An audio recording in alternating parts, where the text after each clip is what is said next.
하나님 말씀 요한복음 21장 말씀입니다.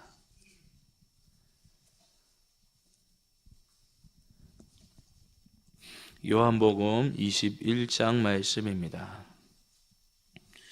그 후에 예수께서 디베랴 호수에서 또 제자들에게 자기를 나타내셨으니 나타내신 일은 이러하니라. 시몬 베드로와 디두보라 하는 도마와 갈릴리 가나 사람 나다나엘과 세베대의 아들들과 또 다른 제자 둘이 함께 있더니 시몬 베드로가 나는 물고기 잡으러 가노라 하니 그들이 우리도 함께 가겠다 하고 나가서 배에 올랐으나 그날 밤에 아무것도 잡지 못하였더니 날이 새어갈 때에 예수께서 바닷가에 서셨으나 제자들이 예수이신 줄 알지 못하는지라. 예수께서 이르시되 얘들아 너희에게 고기가 있느냐 대답하되 없나이다. 이르시되 그물을 배 오른편에 던지라 그리하면 잡으리라 하시니 이에 던졌더니 물고기가 많아 그물을 들 수 없더라.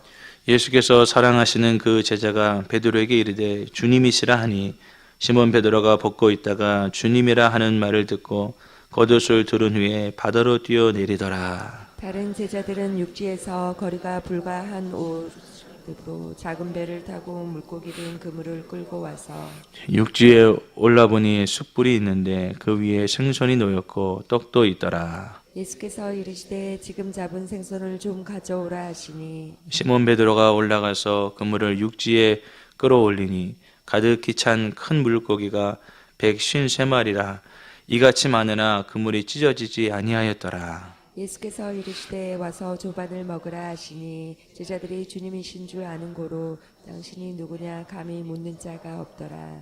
예수께서 가셔서 떡을 가져다가 그들에게 주시고 생선도 그와 같이 하시니라. 이것은 예수께서 죽은 자 가운데서 살아나신 후에 세 번째로 제자들에게 나타나신 것이라. 그들이 조반 먹은 후에 예수께서 시몬 베드로에게 이르시되 요한의 아들 시몬아 내가 이 사람들보다 나를 더 사랑하느냐 하시니 이르되 주님 그러하나이다. 내가 주님을 사랑하는 줄 주님께서 아시나이다. 이르시되 내 어린 양을 먹이라 하시고 또 두 번째 이르시되 요한의 아들 시몬아 네가 나를 사랑하느냐 하시니 이르되 주님 그러하나이다. 내가 주님을 사랑하는 줄 주님께서 아시나이다. 이르시되 내 양을 치라 하시고 세 번째 이르시되 요한의 아들 시몬아 내가 나를 사랑하냐 하시니 주께서 세 번째 내가 나를 사랑하느냐 하심으로 베드로가 근심하여 이르되 주님 모든 것을 아시오매 내가 주님을 사랑하는 줄을 주님께서 아시나이다.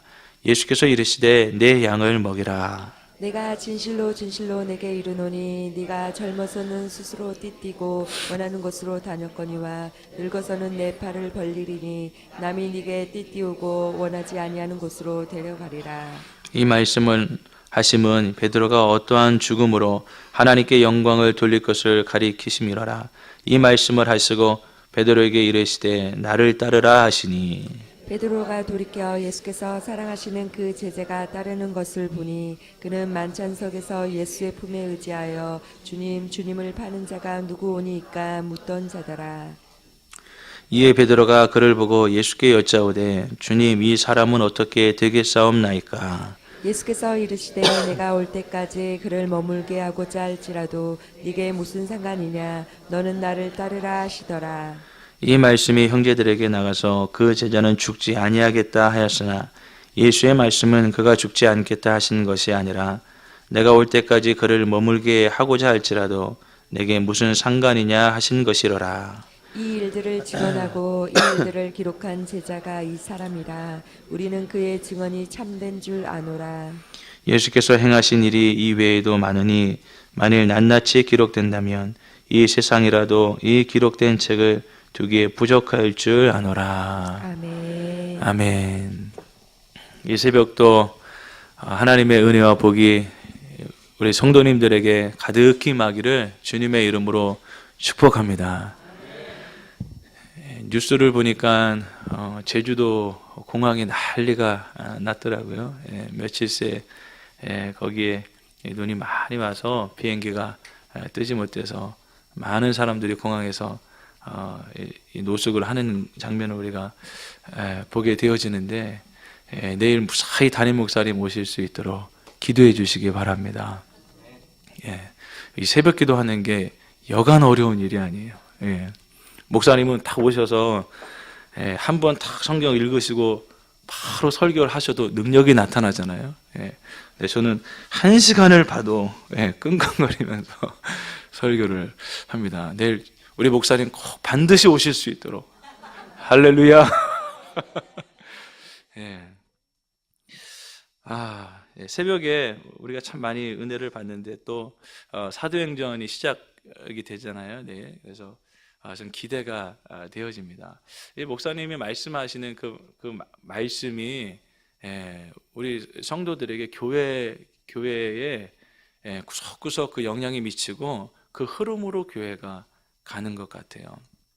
요즘 계속 성령님에 대해서 이 목사님이 말씀하셔서 우리 교회가 이 성령의 바람을 지금 타고 있는 것 같습니다. 그래서 하나님이 목회자를 통해서 강단에서 진리와 은혜를 보내셔서 이렇게 교회를 통치해 나가시는구나 라고 하는 것을 깨닫게 되어지는데, 또 사모하는 마음으로 사도행전 말씀을 우리가 공부할 때 우리 심령에 하늘의 불이 붙고 교회에 더 강력한 성령의 바람이 일어나기를 주님의 이름으로 축복합니다. 오늘 말씀에 보면 이제 제자들이 부활하신 주님을 만난 후에 제자들의 그 행동 장면이 소개되어지고 있습니다. 여러분, 부활하신 주님을 만났으면 제자들이 이제 어떠한 모습으로 살아가야 할까요? 부활하신 주님을 만났다고요. 그런데 제자들 여기 보니까 한 7명이 모여 있는 것 같아요. 그런데 베드로가 제자들 가운데 이렇게 이야기합니다. 나는 물고기 잡으러 가겠소. 그리고 물고기를 잡으러 고향 땅으로 내려가는 것이죠. 아니, 부활하신 주님을 만났다고요. 그런데 지금 엉뚱한 곳으로 가는 것입니다. 이들이 지금 엉뚱한 방향으로 틀어버리는 것이죠.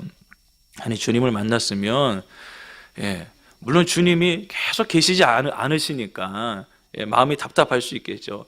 주님이 잠깐 나타나셨다가 부활하신 당신을 보이시고 또 온데간데 없이 깜짝같이 또 사라지시고 또 나타나시긴 나타나셨는데 금방 또 사라지시고 하니까 마음이 답답하기는 하였겠죠. 그래도 부활하신 주님을 만났는데 거기서 주님을 기다리고 주님의 뜻이 무엇입니까? 주님, 우리가 무엇해야 하겠습니까? 주님 말씀만 해주십시오.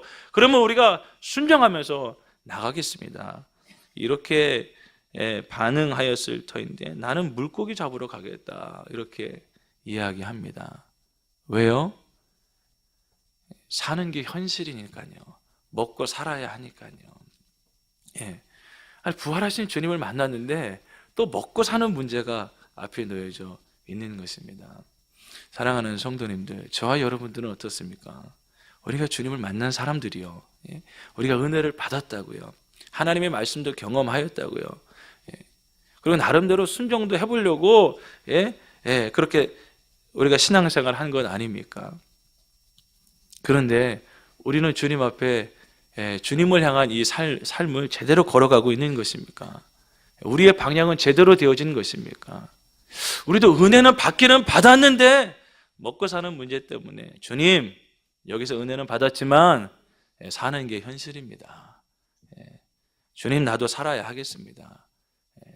그렇게 우리가 반응하며 살고 있지는 않는지 오늘 말씀을 통해서 우리의 모습을 되돌아보게 되어지는 것이죠. 주님을 만났으면 이제 여기 땅 하고 천성을 향해서 나가야 하는데 주님의 말씀을 듣고 그 세미한 음성 가운데 귀를 기울이고 순종하면서 걸어가야 하는데 엉뚱한 곳으로 간다, 이 말입니다. 그래서 사도 바울은 내가 다름질하되 향방 없는 것 같이 아니하겠다, 내가 싸우되 허공을 치는 것 같이 허공을 가르는 것 같이 아니하겠다, 이렇게 말씀하고 있는 것이죠. 나는 믿음의 주여 온전케 하시는 이인 예수만 바라보겠다. 나는 부르심의 그 상을 따라서 전심전력하여서 주님 앞에 나아가겠다. 그런 고백이 저와 여러분들에게도 있어야 할 줄을 믿습니다. 나는 지금 어디로 가고 있는 것인가? 나는 주님을 만났다고 하는데 내 나름대로 신앙생활하고 있는 것은 아닌가? 혹시 여기 탁 총소리가 울렸는데 나는 뒤로 가고 있는 것은 아닌가? 나는 흔들흔들 좌우를 바라보면서 그렇게 가는 것도 아니고 안 가는 것도 아니고 그 모습이 나의 모습은 아닌가? 오늘 이 말씀을 통해서 우리의 모습을 점검할 수 있기를 주님의 이름으로 축복합니다. 여러분, 그렇게 물고기를 잡으러 갔는데 물고기가 잡힙니까? 3절에 시몬 베드로가 나는 물고기 잡으러 가노라 하니 그들이 우리도 함께 가겠다고 나가서 배에 올랐으나 그날 밤에 아무것도 잡지 못하였더니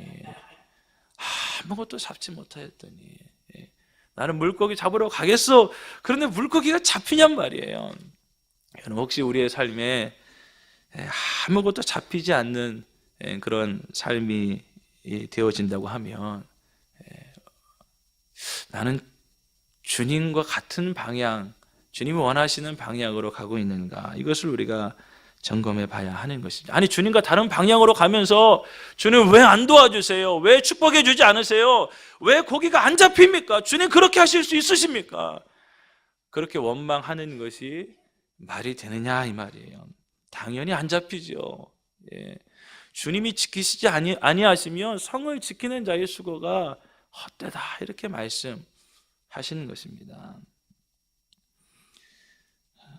고기가 잡히지 않는 우리의 삶, 우리의 삶을 돌이켜서 주님 앞에 나아가 주님이 마음껏 축복하시는 복된 인생이 되어지기를 주님의 이름으로 축복합니다. 한 남자가 서서요 고기 잡는 어부들을 향해서 외칩니다. 여러분, 고기 좀 잡으셨습니까? 이렇게 외쳐요. 그때 아니요, 우리는 못 잡았습니다. 그러니까 이 남자가 그러면 그물을 배 오른편에 던지십시오. 그러면 고기를 잡을 것입니다. 이렇게 이야기하는 거예요. 4절 말씀에 제자들이 예수인지를 알지 못하는지라, 예수님인지를 알지 못하는 거예요. 그런데 한 범인이 나타나서 여러분 고기를 잡으셨습니까? 이렇게 이야기를 하는 것이죠. 지금 한 50간쯤 떨어졌다 그러니까 한 100m쯤 떨어져 있는 것입니다. 그래서 큰 소리로 예수님 말씀하셨겠죠. 그런데 지금까지 오른편으로 던져도 고기를 못 잡았거든요. 왼편으로 던져도 고기를 못 잡고, 아니 밤새도록 고기를 잡았으니까 뭐 앞에는 안 던져봤겠습니까? 뒤에는 안 던져봤겠습니까? 오만 짓을 다 해봤는데도 고기가 안 잡히는 거예요. 아니 어부가 고기를 못 잡고 있는 것입니다. 그런데 오른편에 던진들 고기가 잡히겠습니까? 아니 그런데 미처의 본전이잖아요. 어차피 고기는 우리가 지금 잡고 있는 것이고 어디로 던져도 던져야 하는 것이니까 그렇게 이야기하는 건 그 말을 듣고 믿져야 본전이다 생각을 하고 오른편에 던져 보았겠죠. 그런데 이에 던졌더니 물고기가 많아 그물을 들 수 없더라. 할렐루야. 주님이 한 말씀 하시면 그렇게 안 잡히던 고기도 풍성하게 잡힐 줄을 믿습니다. 그런데 중요한 것은 고기가 아니에요. 고기를 잡는 순간 요한의 머리에 해머를 맞은 것처럼 탕 하고 스쳐가는 생각이 있는데, 맞아, 이분이 주님이시다. 아니 말씀 한마디로 이 엄청난 고기가 한 마리도 안 잡혔는데 이 수많은 고기를 잡게 하시는 분이 누구란 말인가? 이건 우리가 고기를 잡는 것이 아닌 것이죠. 아니 고기가 스스로 그물을 내렸는데 그 고기가 수많은 고기들이 그 그물로 몰려온 것을 본 것입니다. 그때 베드로 형님에게 형님 예수님이세요, 주님이세요, 이렇게 이야기하였죠. 예수께서 사랑하시는 그 제자가 베드로에게 이르되 주님이시라 하니 시몬 베드로가 벗고 있다가 주님이라 하는 말을 듣고 겉옷을 두른 후에 바다로 뛰어내리더라. 다른 제자들은 육지에서 거리가 불과 한 50간쯤 되므로 작은 배를 타고 물고기 든 그물을 끌고 와서 베드로가 주님이시라 이 말에요 심장이 막 뛰기 시작하는 거예요. 그리고 그 배에 지금 태연하게 노를 지으면서 그렇게 육지에 다다를 수 없는 것입니다. 그러니까 우통을 벗고 있으니까 이제 예의를 또 차려야 될 거 아니에요. 겉옷을 두른 후에 헤엄을 쳐서 주님께로 달려가는 모습을 보게 되어집니다. 베드로도 고기를 잡고 있었지만 이건 아니다 싶었겠지요. 내가 이렇게 살고 있지만 이건 내 삶이 아니다 이렇게 생각했겠지요. 그 심령에 무한한 목마름이 있었던 것입니다. 컬컬한 심령, 답답한 심령으로 고기를 잡고 있었던 것이죠. 그런데 주님이시라 이 말 한마디에 그의 갈증이 지금 폭발하고 있는 것입니다. 그리고 주님 앞에 이렇게 헤엄쳐서 나가는 베드로의 모습을 우리가 보는 것이죠. 사랑하는 성도님들, 저와 여러분들의 심령 가운데 주님을 향한 갈증이 있습니까? 목마름이 있습니까? 우리가 지금 어떻게 살아가느냐 이것도 중요해요. 여러분, 그런데 여러분, 은혜가 아직까지 우리 안에 남아있고 주님을 향한 목마름이 우리 안에 있다고 한다면 언제 어디서나 그것이 시간 문제이지, 주님이 한번 터치하시면 주님이시라 이 말씀 한마디를 들으면 우리가 이 목마름이 터져나오게 되어지는 것이죠. 여러분, 그래서 우리는 주님을 잃어버리면 안 됩니다. 우리가 학교에 가서도 직장에 가서도 예수님 하고 목마름을 가지고 불러야 하는 것이죠. 가정에서도 설거지를 하면서도 예수님 하고 목마름을 가지고 불러야 하는 것입니다. 오늘 우리가 새벽기도 나온 것이 중요한 것이 아니라 여러분, 나와서 주님을 만나야 할 줄을 믿습니다. 주님을 만나지 않으면요, 오히려 새벽기도 하는 게 나를 더 교만하게 할 수 있어요. 나는 새벽기도 하는 교인이네. 그런데 삶에 아무런 변화가 일어나지 않는 거예요. 그냥 자위하면서 그냥 스스로 위로하면서 그렇게 우리가 신앙생활을 할 수 있다 이것이죠. 그럼 목마름을 가지고 주님을 우리가 찾아야 하는 것입니다. 그리고 주님이시라 이 말 한마디예요. 앞뒤 볼 것 없이 주님 앞에 달려갈 수 있는 우리의 신앙이 되어야 할 줄을 믿습니다. 주님은 그 목마름을 알고 계셨어요. 베드로 안에 지금 남아있는 불씨가 있다고 하는 것을 주님은 알고 계셨죠. 그러니까 베드로에게 다가오신 것 아니겠습니까? 육지에 올라왔는데 9절에 육지에 올라와 보니 숯불이 있는데 그 위에 생선이 놓였고 떡도 있었습니다. 주님이 지금 제자들에게 아침 식사를 준비해 주시네요. 창조의 하나님께서 무엇을 못하시겠어요?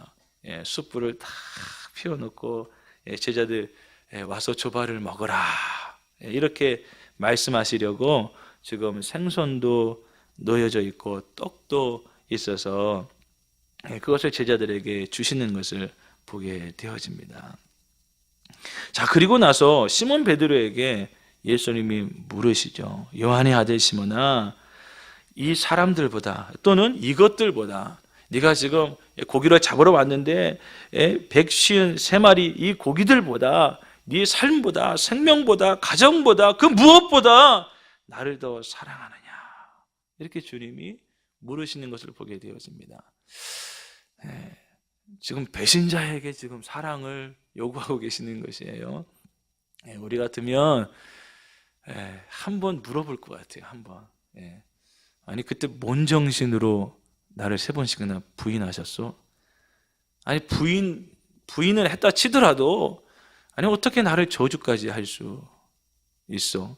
여러분, 이렇게 한번 물어봤을 것 같은데, 여러분, 그렇게 질문하면 베드로는 이제 회복 불능이요.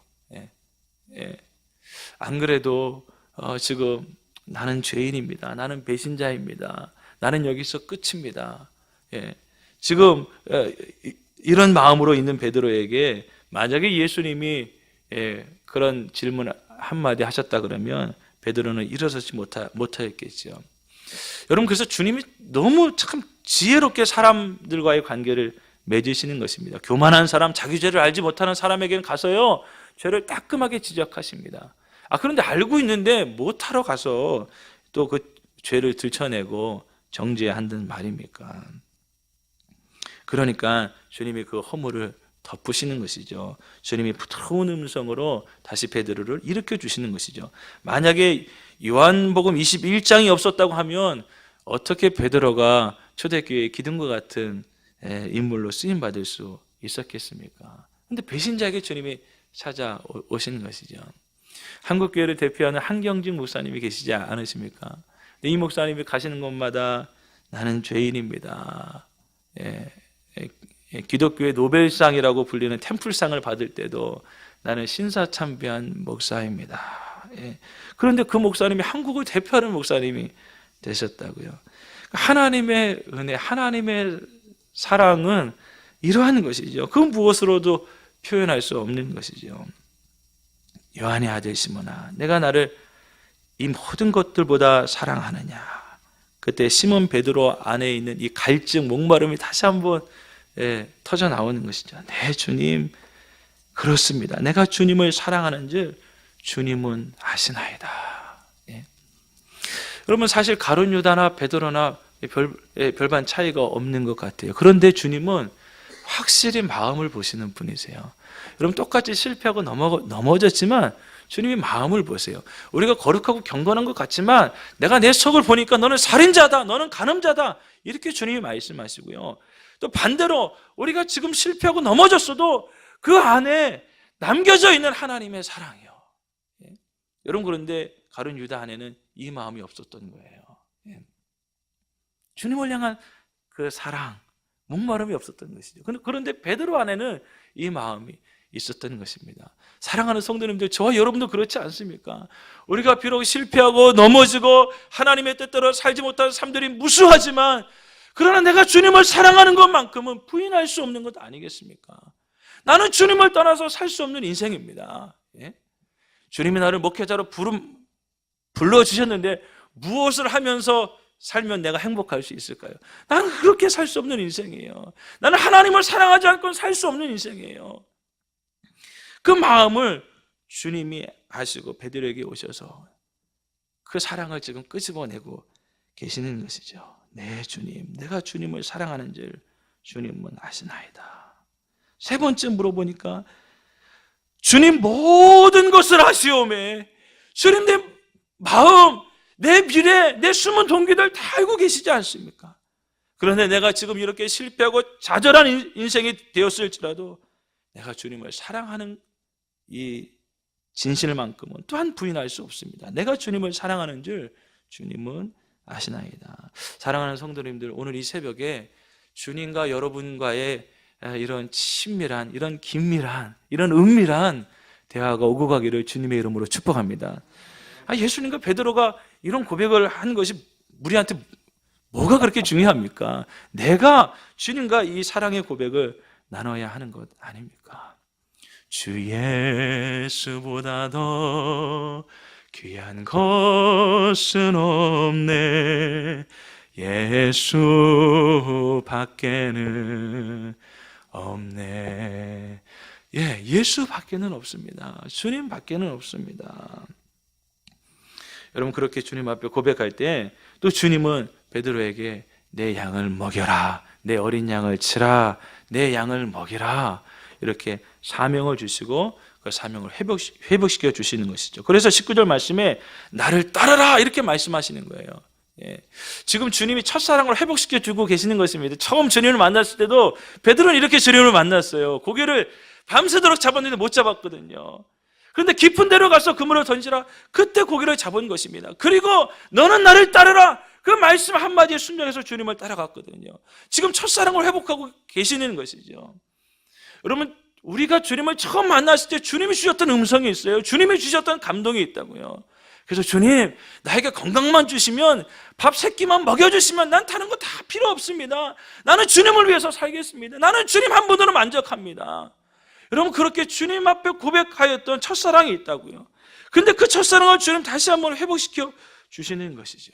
그리고 너는 나를 따르라, 그렇게 말씀하고 계시는 것입니다. 그리고 또 하나 주님 베드로를 치료하시는데 너는 이제 앞으로 순교하게 되어질 것이야, 이 이야기를 하였습니다. 그런데 20절 말씀에 요한이 같이 따라오는 거예요. 그리고 베드로가 돌이켜서 요한을 향하여 말씀합니다. 주님, 요한은 어떻게 됩니까? 이렇게 이야기해요. 그런데 주님이 찬물을 껴얹는 말씀을 하세요. 22절에 예수께서 이르시되 내가 올 때까지 그를 머물게 하고자 할지라도 내가 무슨 상관이 있느냐. 이렇게 말씀을 하십니다. 그거 네가 상관할 거 아니야. 21장이 조금 아름답게 훈훈하게 마무리가 되었으면 좋겠는데 주님이 이렇게 참 베드로를 무한하게 하시면서 21장이 맞춰지는 것이에요. 요한은 끝까지 남아서 하나님의 일을 감당할 거야. 요한은 순교를 할 거야. 뭐 이렇게 다 알고 계신 주님 말씀하실 수도 있는데 예수님이 이렇게 말씀하십니다. 여러분, 이 장면도 지금 베드로를 회복시키시고 치유하시는 장면이죠. 베드로는 늘 이런 열등의식이 있었어요. 그리고 내가 최고가 되어야 한다는 생각이 있었어요. 주님, 다른 제자들은 다 부인해도 나만큼은 목숨을 걸고 주님을 따라가겠습니다. 아니, 뭘 그렇게 이야기할 것까지 있겠어요? 주님, 우리가 다 주님을 따라갈 것입니다. 이렇게 이야기해도 되는데 자기를 드러내는 열등감에 사로잡혀서 내가 최고가 되어야 한다는 그런 마음이 베드로에게 있었던 것이죠. 그런데 주님이 다 각자 사명이 다르다라고 하는 것입니다. 요한은 요한의 사명이 있고 베드로야 너는 너의 사명이 있다. 지금 누가 그거 낫느냐, 그게 문제가 아니다. 중요한 것은 너는 사람을 바라보지 말아라. 환경을 바라보지 말아라. 너는 나를 따르라. 여러분, 이 말씀 앞에 우리도 순박할 수 있기를 주님의 이름으로 축복합니다. 우리는 주님을 만난 자인데 제대로 가고 있는 것입니까? 정말 예수밖에 없습니다. 그런 신앙 고백이 저와 여러분들에게 있는 것입니까? 주님 원하시는 신앙을 가지고 오늘도 주님을 따라가 승리할 수 있는 우리의 삶이 되어지기를 주님의 이름으로 축복합니다. 기도드리겠습니다. 살아계신 주님, 오늘 베드로에게 오셨던 주님, 실패와 좌절 가운데 있는 우리의 인생, 주님, 우리는 늘 주님을 부인하며 살아가고 있는 것 아니겠습니까? 우리의 마음으로 주님을 즐거워하지 않고 하나님의 말씀을 알면서도 순종하지 않는 연약한 삶이 우리의 삶이 아닙니까? 그런데 그럴 때마다 주님은 우리들에게 찾아와 주셔서 은혜를 공급하시고 우리의 연약한 손을 잡으시고 이렇게 세우시며 너는 나를 따르라 그렇게 말씀하시고 우리 안에 있는 갈증들을 불러일으켜 주셔서 다시 주님을 사랑하게 하시는 분이 우리 주님 아니십니까? 사랑하는 주님, 오늘 이 새벽도 우리들에게 오셔서 우리의 삶과 신앙이 회복되어 줄 수 있도록 오직 주님 앞에만 달려갈 수 있도록 우리의 삶을 축복하여 주시옵소서. 이 시간에 주님 앞에 귀한 물질을 드렸사오니 이 물질을 주께서 기쁘게 받아 주옵시고 심은 대로 30배, 60배, 100배의 결실을 거두게 하여 주옵소서. 우리 귀하신 담임 목사님 주님이 붙들어 주셔서 영육간에 강건케 하시고 하나님 또 주님이 주신 사명 잘 감당하실 수 있도록 날마다 은혜를 더하여 주시옵소서. 정말 하나님의 말씀을 통하여 성령의 은혜를 통하여서 우리 모두가 새 힘을 얻고 우리 모두가 다 행복하게 신앙생활 할 수 있도록 주님이 은혜를 내리어 주시옵소서. 오늘도 모든 삶들을 주님 앞에 의탁드리오며 예수님의 거룩하신 이름으로 기도드리옵나이다. 아멘.